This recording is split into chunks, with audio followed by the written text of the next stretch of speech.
For almost a month, the lights inside a large Victorian mansion stayed on, day and night. Neighbors in Westfield, New Jersey noticed something strange. The house looked occupied, but nobody was coming or going. No deliveries, no children walking to school, no car in the driveway. The house looked alive, but inside, an entire family was already dead. When police finally forced their way in, they found a home frozen in time. In the ballroom, on sleeping bags laid out across the floor, were the bodies of a wife and 3 children. Upstairs, in a small apartment built into the attic, was the body of an elderly woman, the family's grandmother. Investigators believe the killings happened weeks earlier, on November 9th, 1971. The bodies weren't found until December 7th. The man responsible wasn't a stranger. He wasn't an intruder. He was the husband, the father, the son. His name was John Emil List. He was an accountant, a Sunday school teacher, a man neighbors described as quiet, disciplined, and deeply religious. And after killing his entire family inside that house, he didn't run in panic. He planned, he staged, he cleaned, and then he vanished, living under a new name for almost 18 years, as if the man who once lived at that address had simply ceased to exist. If a story like this stays with you, stay with me. And if you've ever wondered how someone hides an entire life from the people around them, consider staying on this channel. Because this case is one of the most unsettling examples of that question ever recorded. To understand what happened inside that house, you have to understand the man who built the image around it. From the outside, John List looked like the model of suburban success. He held a respected position at a bank. He taught Sunday school at his church. He was strict, but that wasn't unusual for a father in his position. Neighbors saw a disciplined, moral, church-going man, the kind of person you'd trust to watch your house while you were away. Nobody looking at that family from the street would have guessed what was happening behind the walls. John Emil List was born on September 17, 1925, in Bay City, Michigan. He was the only child of German-American parents, raised in a strict Lutheran household. Discipline, order, and religious faith weren't just part of his childhood. They became the foundation of his entire identity. He finished high school in 1943 and enlisted in the United States Army, where he served during World War II as a laboratory technician. After his discharge, he attended the University of Michigan, earning degrees in business administration and accounting. Even from these early details, a pattern starts to form. This was a man who valued structure, who valued respectability, and who, according to those who knew him, seemed to fear failure more than almost anything else. That fear would end up shaping nearly every major decision of his adult life, long before anyone around him understood how deep it ran. During the Korean War, John was recalled to active military service. It was during this period, stationed at Fort Eustis in Virginia, that he met a woman named Helen Morris Taylor. Helen was a war widow, raising a daughter named Brenda from her first marriage. John and Helen married on December 1st, 1951. In Baltimore, Maryland. It's worth noting clearly here, because it matters for understanding who was involved in what came later. Brenda, Helen's daughter from her first marriage, eventually became separated from the household as an adult and was not living with the family by 1971. She was not among the victims. John and Helen went on to have 3 children of their own: Patricia, John Frederick, often called John Jr., and Frederick. They were born between 1955 and 1958. On the surface, the List family looked like any other traditional household of the time. John worked. Helen managed the home. The children went to school, and John's mother, Alma, lived nearby, eventually sharing space with the family in a small apartment of her own. To a neighbor glancing over the fence, this was an ordinary household doing ordinary things. Homework at the kitchen table, church on Sundays, a father who left for work each morning in a press suit. There was nothing about the routine that suggested anything was wrong. But underneath that surface, pressure was building. Financial pressure, marital strain, health struggles, and a rigid, unbending religious worldview that left very little room for failure, doubt, or compromise. In 1960, the family moved to Rochester, New York, where John took a position at Xerox. Then, in 1965, he accepted a role as vice president and comptroller at a bank in Jersey City. That job brought the family to Westfield, New Jersey, and into a home that would later define this entire case. The house was called Breeze Knoll. It stood at 431 Hillside Avenue, a large Victorian mansion with numerous rooms, the kind of home that signaled status in a town like Westfield. For John, this mansion represented everything he believed he was supposed to achieve: success, stability, a family with a respectable name and a respectable neighborhood. But that same house would eventually become something else entirely: a financial weight he couldn't carry, and, in time, a crime scene he tried to hide from the world. The irony sits at the center of this entire case. The bigger the house, the bigger the image of success it projected, and the harder it became for John to admit to anyone that the image no longer matched the reality underneath it. By the late 1960s, cracks were forming that the neighbors couldn't see. According to testimony given later at trial, John's financial situation had become severe by 1971, and instead of confronting it honestly, he hid it. When he lost his job, he didn't tell his family. Every morning, he got dressed as though he were heading to work. He left the house at the usual time. But instead of an office, he spent his days at the train station, or interviewing for positions that never came through. Day after day, he kept up the routine: coffee, a briefcase, a goodbye at the door. To Helen and the children, nothing had changed. They had no reason to think otherwise. As the pressure mounted, he began quietly diverting money from his elderly mother's bank accounts, using her savings to keep the mortgage from falling into default. It was a temporary fix for a problem that kept growing. Every month bought him a little more time, but never actually solved anything. And the longer it went on, the further he sank into a secret he felt he couldn't undo. This is where the psychological core of this case begins to take shape. For John List, financial failure wasn't just a practical problem. According to his own later statements, it represented something closer to spiritual failure: shame, social humiliation, a collapse of the identity he had spent his entire adult life constructing. At the same time, his marriage was under serious strain. According to information that came out during the trial, Helen was dealing with declining health, including untreated medical issues connected to a previous relationship, issues she reportedly hadn't disclosed to John for years. It's important to be careful and fair here.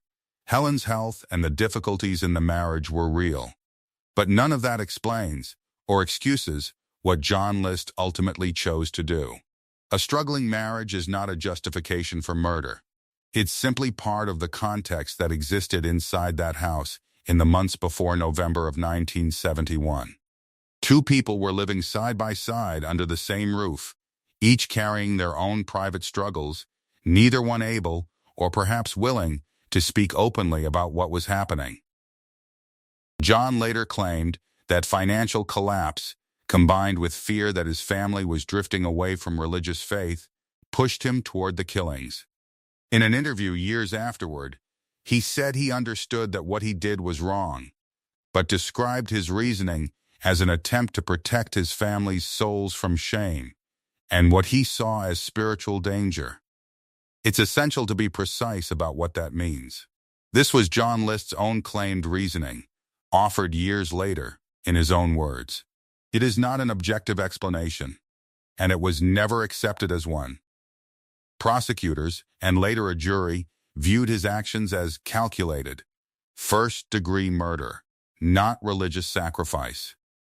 According to available reporting, the killings were not a sudden, impulsive act. In the time leading up to November 9th, John made preparations. He wrote notes. He arranged for deliveries to be canceled. He prepared explanations for the children's school. He planned how the house would look afterward and how he intended to disappear.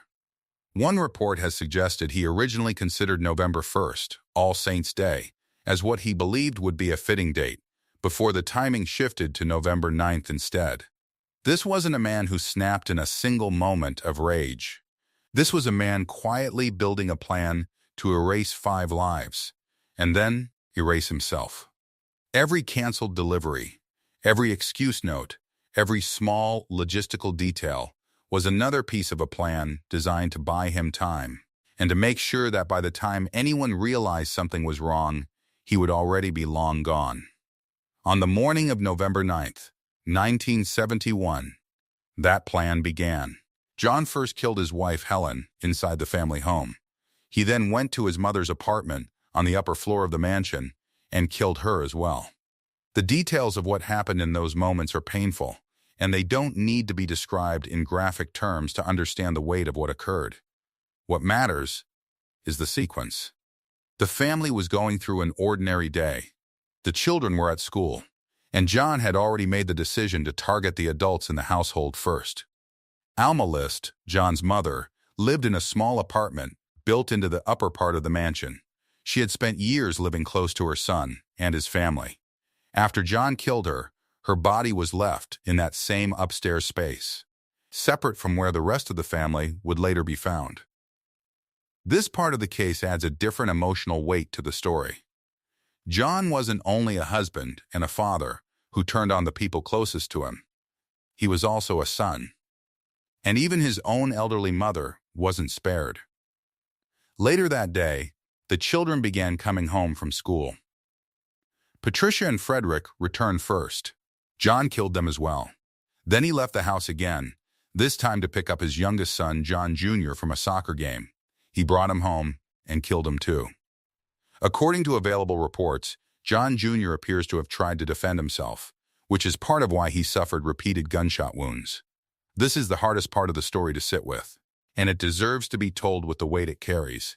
Patricia was 16 years old. John Jr. was 15. Frederick was 13. They came home that day to the one person they were supposed to be able to trust completely. Think about the ordinariness of that walk from the school bus to the front door. A backpack. A quick word about homework. No hesitation at the threshold, because there was no reason to hesitate. That home had always been safe. After the killings, John moved the bodies of his wife and 3 children into the mansion's ballroom, laying them out on sleeping bags. His mother's body remained upstairs, in her own small apartment. This staging is part of what makes the case so unsettling. It wasn't chaotic. It was deliberate, cold, and methodical. Before leaving, John wrote a lengthy letter addressed to his pastor. In it, he attempted to explain his reasoning, referencing his fears about the world, his family's spiritual well-being, the financial pressure he was under, and the shame he felt he could no longer carry. That letter later became a significant piece of evidence during his trial. He didn't stop there. He worked to clean the scene and delay discovery for as long as possible. He removed his own image from family photographs. He set the radio to a religious station and left it playing. He turned down the heat in the house. He arranged for deliveries to be stopped and sent notes to the children's school and his own workplace, claiming the family had gone to visit a sick relative. He didn't just kill them. He arranged the entire house so that no one would know, for as long as he could manage it. Every one of these actions took time and calm, deliberate thought. This wasn't the behavior of someone in a panic. It was the behavior of someone executing a plan he had already rehearsed in his mind, long before that morning arrived. Then he disappeared. John left New Jersey. The family's car was later found at JFK Airport, but investigators never found evidence that he had actually boarded a flight. According to later findings, he had instead traveled by train, moving from New Jersey toward Michigan and eventually settling in Colorado. Back in Westfield, the house sat in silence. For nearly a month, between November 9th and December 7th, Breeze Knoll looked, from the outside, like an occupied home. Lights stayed on. Neighbors assumed the family might simply be away. But slowly, small details started to raise questions. Light bulbs began burning out, one by one, with no one there to replace them. No deliveries were coming or going. The children weren't seen.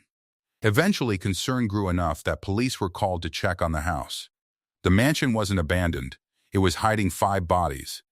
For nearly 30 days, that house stood as its own quiet contradiction, lit from within, yet completely still. A place that looked, from the street, like nothing was wrong at all. When police finally entered on December 7th, 1971, they discovered the scene inside. Helen, Patricia, Frederick, and John Jr. were found in the ballroom. Alma was found upstairs, in her apartment. The letter John had written to his pastor was also found inside the house.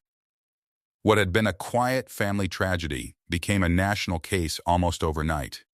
Westfield wasn't a town known for violent crime. The scale and calculation behind what had happened here shocked the entire community, and then the country. Police launched a nationwide search. Hundreds of leads came in. But the search was made more difficult by one particular detail. Many of the photographs of John List that investigators had access to were outdated, and reliable recent images of his face were hard to come by. News of the case spread quickly across the country. Reporters descended on a town that had never expected to be at the center of a national manhunt, and residents who had once considered the List family unremarkable found themselves trying to make sense of what their quiet neighbor had done. In August of 1972, less than a year after the murders, the Breeze Knoll mansion burned down. The fire was officially ruled arson, but the case behind it was never solved. Among the losses in that fire was a stained glass skylight above the ballroom, which some believed may have been an original Tiffany piece. Even the physical scene of the crime eventually disappeared, in much the same way the man responsible had disappeared months earlier. Whatever answers that ballroom and that skylight might have quietly held were reduced to ash before investigators ever had a chance to find them. Meanwhile, in Colorado, John List had begun building an entirely new life, under the name Robert Peter Clark, often going by Bob. He found accounting-related work. He joined a Lutheran church. He organized a neighborhood carpool. He presented himself, once again, as a disciplined, respectable, church-going man. The same image he had carefully built before, now wrapped around a different name. He rebuilt, piece by piece, the exact life he had destroyed: church, career, reputation, and community trust, as though none of it had ever been taken from anyone else. Neighbors in Colorado had no reason to doubt any of it. Bob Clark seemed like exactly the kind of steady, dependable man they wanted living on their street. In 1985, still living as Bob Clark, he married a woman named Dolores Miller. Think about the weight of that. The same man who had erased his wife, his mother, and his 3 children from existence was, at that very time, standing at another altar, marrying someone who had no idea who he truly was. Dolores Miller had no way of knowing the past she was marrying into. To her, he was simply Bob, a steady, church-going accountant who seemed like a safe, reliable choice for a second chapter of her own life. In February of 1988, John and Dolores moved to Midlothian, Virginia, where he took an accounting position with a firm in the Richmond area. He continued living quietly, blending into another community, another church, another routine. By this point, nearly 18 years had passed since the murders. The case had gone cold. For most of the country, John List had become a name attached to an unsolved mystery, a man who had simply vanished. Then, in May of 1989, the television program America's Most Wanted decided to feature the case. As part of the segment, forensic artist Frank Bender was brought in to create something no photograph could offer: an age-progressed image of what John List might look like nearly 2 decades later. Bender sculpted a clay bust, carefully estimating how the passage of time, along with details about List's personality and habits, might have changed his appearance. The likeness was strikingly accurate.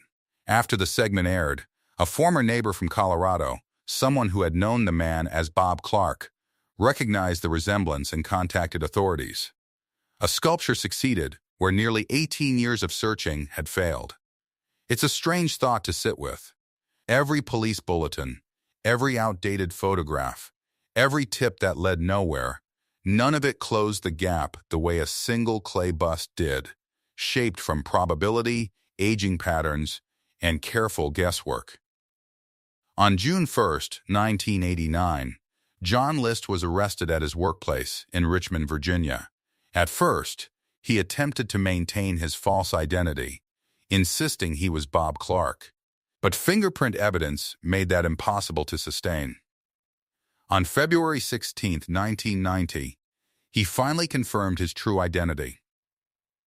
At trial, John List's defense argued that his actions in 1971 were shaped by severe psychological distress, financial collapse, and an intense, unbending religious belief system.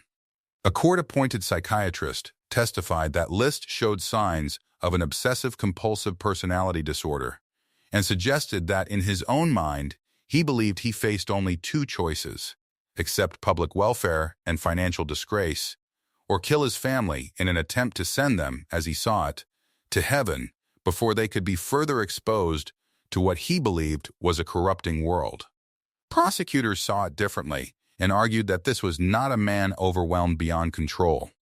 This was a man who planned, prepared, and executed a calculated act, then spent nearly 2 decades covering his tracks.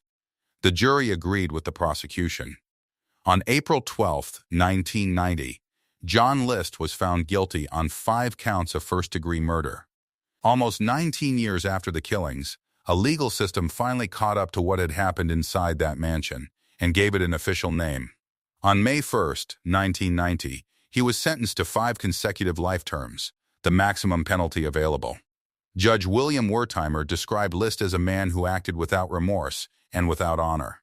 According to reporting from the time, the courtroom broke into applause after the sentence was announced. John List filed appeals in the years that followed, raising arguments related to his psychological state and the confidentiality of the letter he had written to his pastor. Those appeals were ultimately rejected. In 2002, List gave a rare public interview. In it, he acknowledged that he had known, even at the time, that what he did was wrong. He continued, however, to frame his actions through the same distorted religious reasoning he had relied on for decades, an explanation that was never accepted by the courts and shouldn't be mistaken for justification. Even decades later, and even after a full confession, he never seemed to fully move away from that reasoning. The story he told himself in 1971 appeared to be the same story he was still telling in 2002.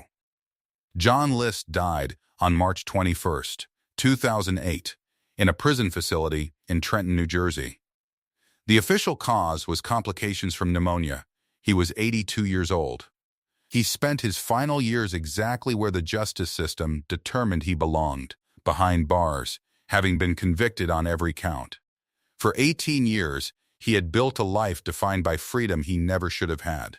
For the 18 years after his arrest, he lived under the exact conditions that freedom had been designed to hide from.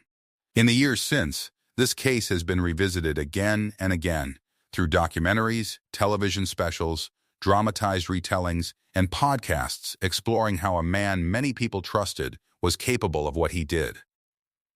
Each retelling asks a version of the same question.